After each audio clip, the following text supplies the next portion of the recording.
Podcast. It's Build a Big Podcast. Build a Big Podcast, the marketing podcast for podcasters. David Hooper with you. Bigpodcast.com is the site. And this episode, it is the audio version of my weekly newsletter. It goes out every Friday morning, New York time. It's called Big Podcast Insider. Everything that I'm talking about is at newsletter.bigpodcast.com. This episode is basically bonus commentary to the items that I'm talking about this week. And those items are, if Krusty the Clown had a podcast. International Podcast Day.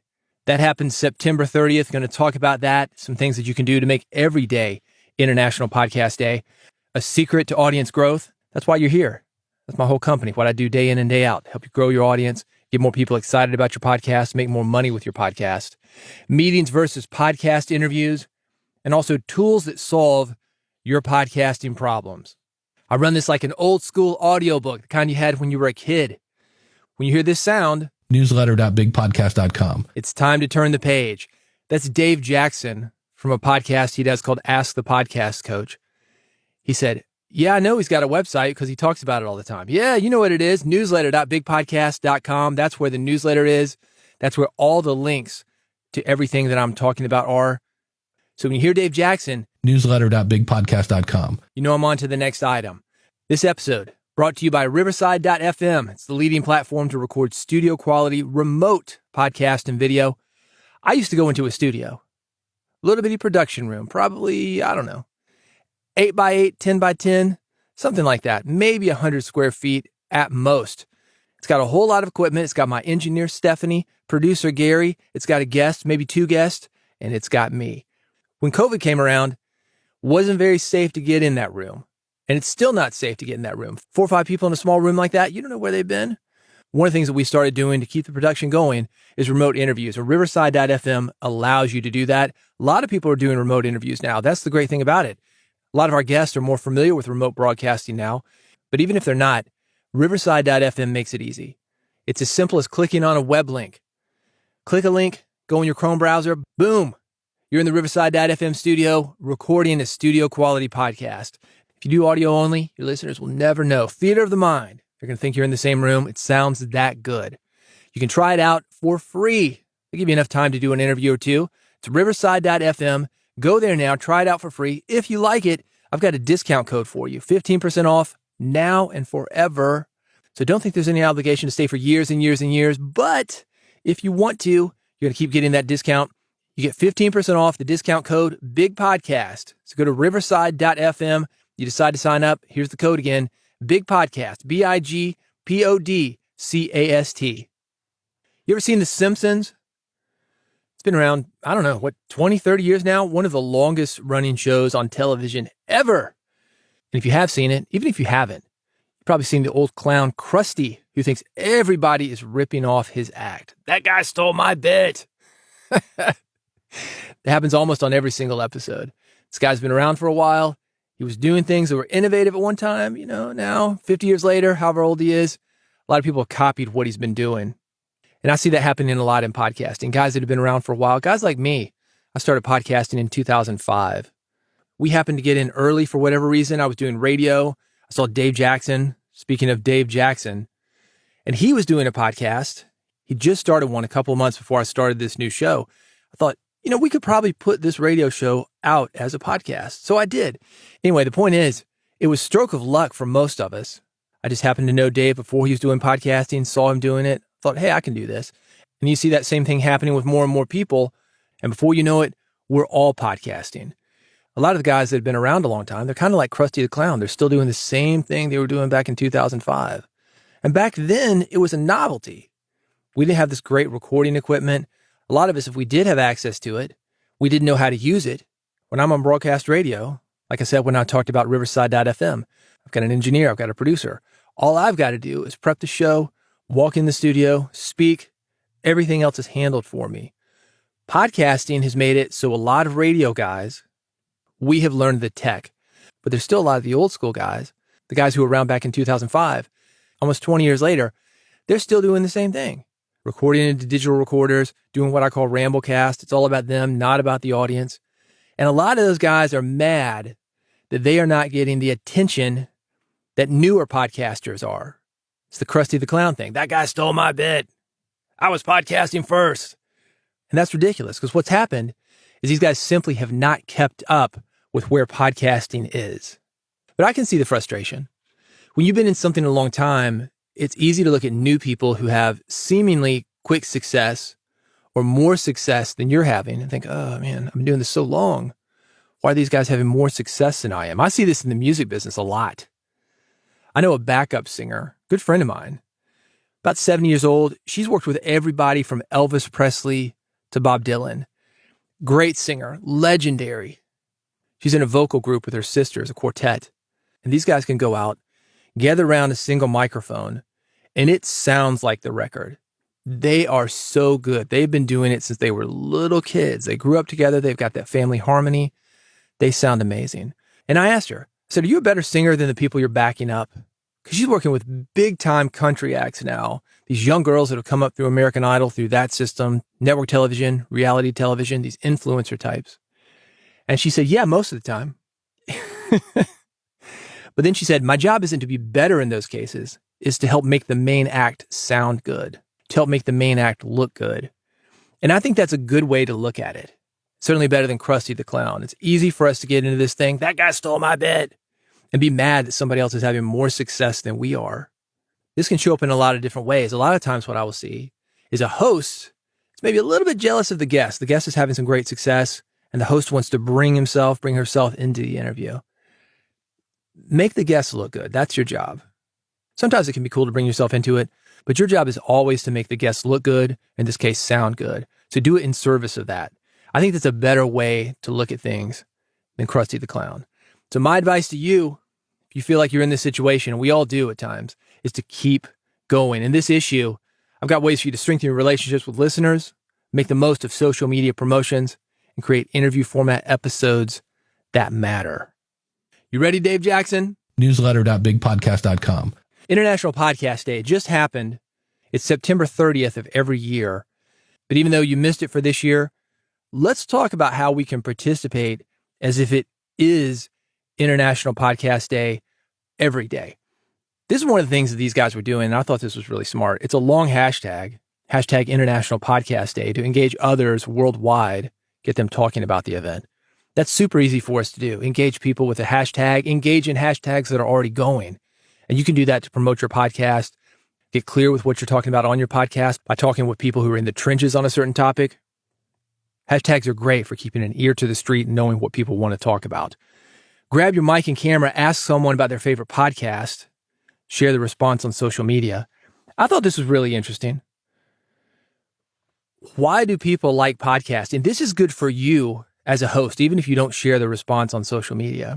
Why is it that people like podcasting? A lot of times we've got a podcast, we've got people listening, but we don't know why they're listening. Sometimes we think it's one thing and it turns out to be something completely different.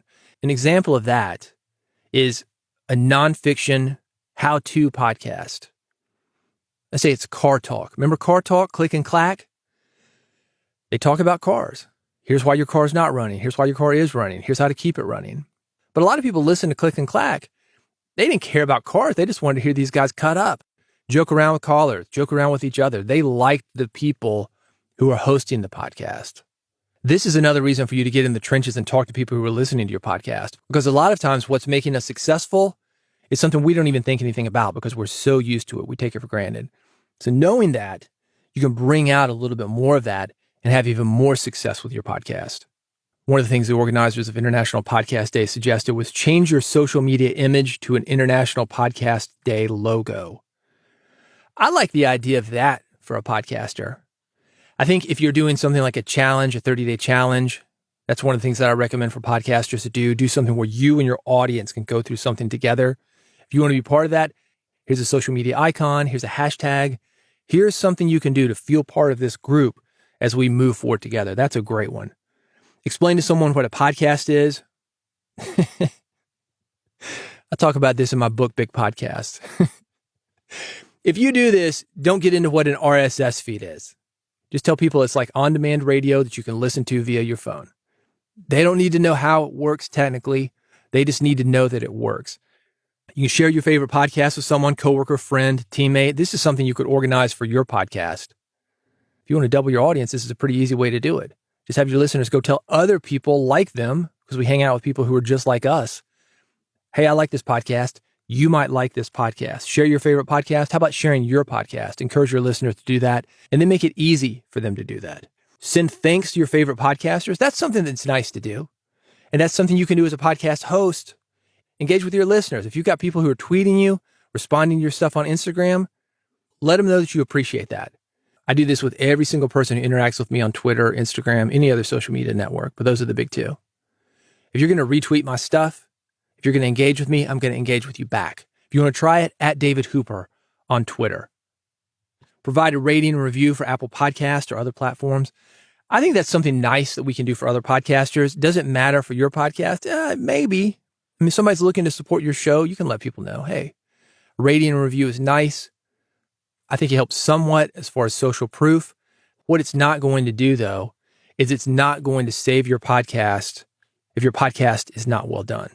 If you're doing one of these ramblecasts that I talked about, you're not editing, you're not taking the time to put together a great episode, ratings, reviews, no matter how good they are, they're not going to help you. Anyway, International Podcast Day. It happens every year, September 30th. But for you and me, it's happening every day because we're living it, baby. Link to this. How about it, Dave Jackson? We're going to find more information about this. Newsletter.bigpodcast.com. A secret to audience growth. Feeling overwhelmed with the amount of social media videos and other content that you feel you need to create? You will love this old school advice on growing an audience. Let me ask you a question. Would you rather have 10,000 people watch every YouTube video you create? Or would you rather have 50 people show up every time you do an in-person presentation? I suppose it depends on how often you're doing in-person presentations. You're going to have to get out there. But imagine being able to go out every night, a few times a week, however often you want to do it. Have 50 live people in the audience. That would be amazing for most podcasters. That would be game-changing for most podcasters. Here we are thinking about TikTok. Man, those numbers are crazy inflated. I got 10,000 people on TikTok. Okay, do you? Million? Do you? Instagram? Remember when Instagram was a thing? Now it's kind of like, kind of over it. It's like TikTok 2, but nobody's buying it because we already got TikTok 1. We don't need it. The point is that people come and go on social media. But if you could have 50 people in front of you in a live audience, you could make a lot of impact. There's a higher level of trust and commitment when people physically get in front of you. Imagine that. You're speaking across town. People in your town know you're speaking across town. It's across town for them too. They got to get in their cars, fight traffic, fight weather, find parking, take the time. They can't do it on demand because you're there at a very specific date and time. That's commitment. And if you've got that level of commitment from your audience, that's going to be huge. You don't have to have a big audience to make something happen with that. This is something that you can start right now. If you want trust and commitment, that's what you're looking for. That is what your audience is looking for.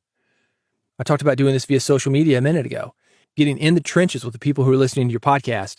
But you want to have those one-on-one conversations, not just via social media, but in person, on the phone, in ways that are a little bit deeper than a 280-character tweet. With that said, I think you can start on social media. This is something you can do right now. I've got a unified inbox tool. It's called Joofy. This is the way that I do it. I log into Joofy. It's got everything that I need.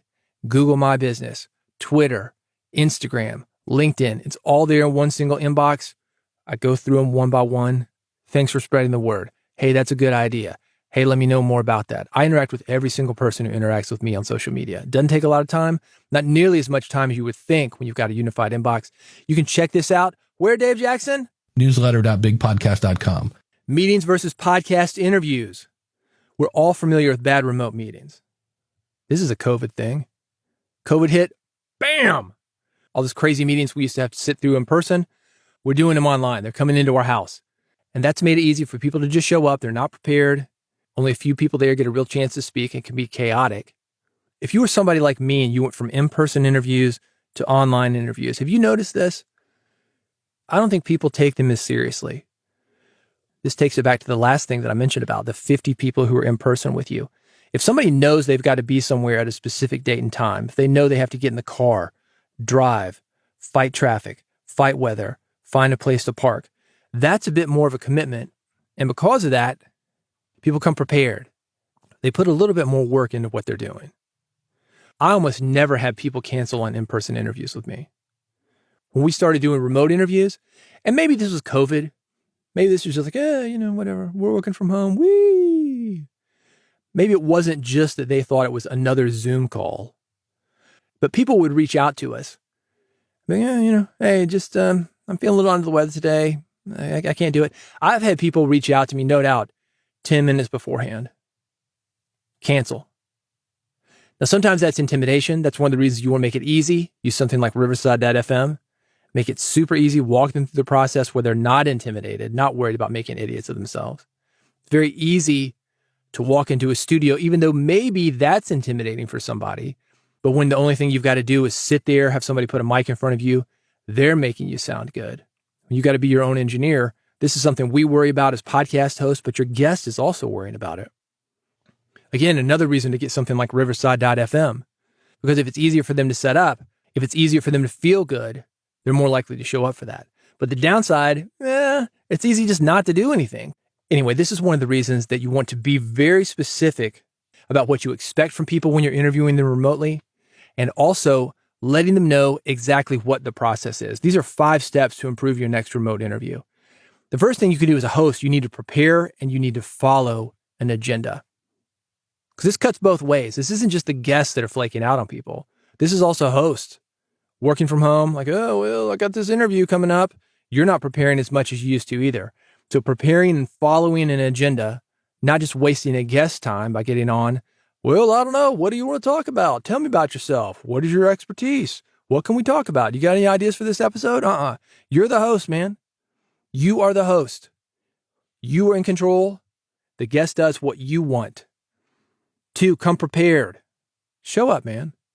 Get a good night's sleep, eat breakfast, have water, do whatever you need to do. You wouldn't believe how many of these remote interviews that I get on. Someone's like, oh man, I just got to finish eating. Really? Dude, it's 2:00. We said we're going to start this thing. I only got an hour. But a lot of hosts do that too. This is one of the reasons to use something other than Zoom when you do a remote interview. People think of Zoom as, oh, I'm going to chat with grandma. It's laid back. You're not recording it. You show up, don't have to use a mic. I got a mic here, but I don't feel like plugging it in. Can I just use AirPods? No, this is going out to everybody. But because they don't see that, they don't think about it. You see that because you're dealing with this interview after the fact. You're dealing with the listeners. You're having interaction with the listeners. The guest is like, whew, all right. I recorded a great interview. I was so witty. I got guests. Oh, man. No. This isn't to bash guests, but I'm just saying that you coming prepared, you having an agenda, you setting the standards for what you want your remote interviews to be, you do that and they will come to you. You take it seriously, they will take it seriously. Third thing, if you're doing video, you got to nail your surroundings. And this also includes audio, by the way. You need to be in a quiet place. I never thought about this because I do audio only. I'm not a video guy. Occasionally, ask the podcast coach, that podcast I mentioned with Dave Jackson, I did video for that. That's fine. Do video for the client calls that I've got. But as far as video podcast, not really. And somebody mentioned this to me. I never thought about it because I don't do this kind of work. And I also have a very specific space where I do my podcasting. I'm right now in what I call the Red Room. Red Podcast is how it got its name. 5x8 room, 40 square feet. It's more or less a walk-in closet. I've had an electrician wire it. It's got lighting, different electronics in it. It's got gear, and it's sound treated. A lot of people don't have that. A lot of people, you see a kitchen behind them or something. And if you're doing video, you can see dog walk in, kid walk in, wife, husband walk in. Somebody start washing the dishes. I've had that happen. This dude's at a kitchen table. This is audio only, by the way. I'm hearing cling, cling, cling, cling. Dude, what's going on? Oh man, I'm in the kitchen. Yeah, my wife's just doing dishes. You hear the water, which is an audio engineer's nightmare. White noise behind you. Impossible to get out. Cling, cling, cling, cling, cling. All right, dude, if you want to come off that way. And what ended up happening was that interview never got released.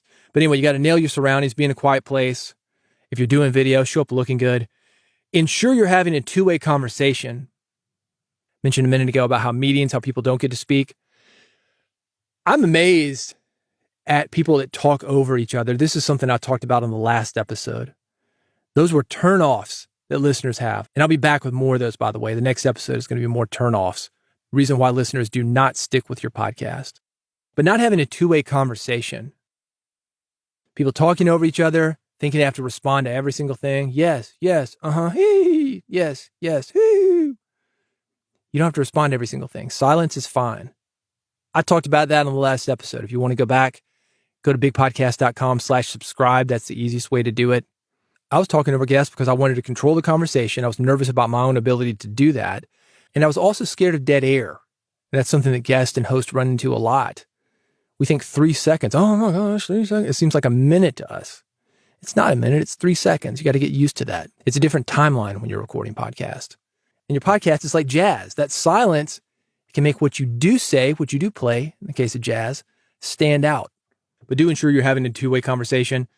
You also want to conclude by summarizing key takeaways. And I can do that right here. The 5 steps to improve your next remote interview. 1, prepare and follow an agenda. 2, come prepared.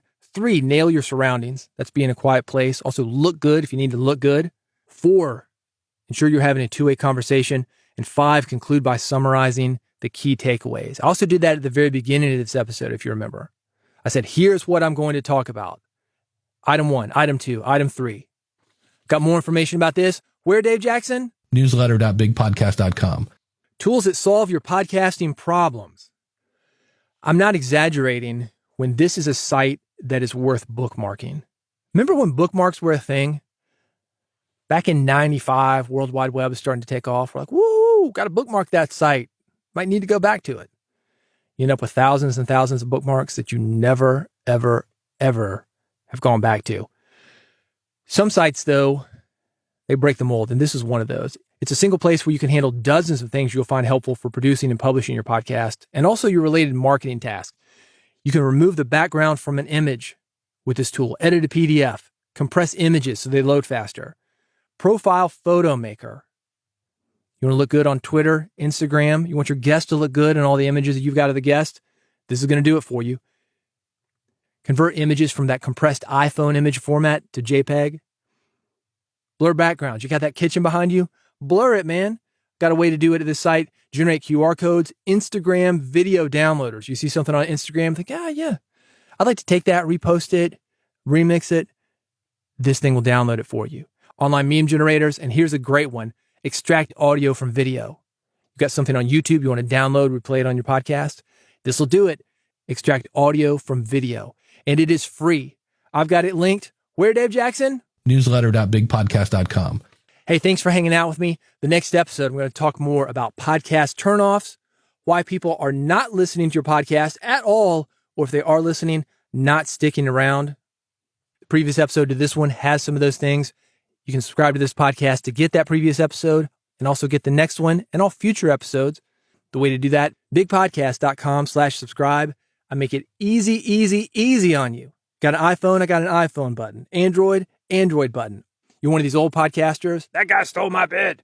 You want an RSS feed? I got you, baby. 1 click is all it takes. I've got a QR code you can scan with your phone. It's going to let you take this podcast on the road, in the car, in the gym, wherever you go. Because, you burn more calories when you're listening to me. It's proven. It's proven. Yeah, try it. Go to bigpodcast.com/subscribe, scan that QR code, subscribe to Build a Big Podcast, hit the gym. You'll see. Get to the end of that Stairmaster workout. What? How did I burn so many calories? Oh, David's in my ear. Bigpodcast.com/subscribe. I appreciate you. Got some great stuff coming up for you. And if you don't have the email version of the newsletter, every Friday it goes out. Closing in on 100 issues. You can find the latest one as well as the archive at newsletter.bigpodcast.com. What's that URL, Dave? Newsletter.bigpodcast.com. Hey, thanks for listening. I'll see you on the next episode of Build a Big Podcast.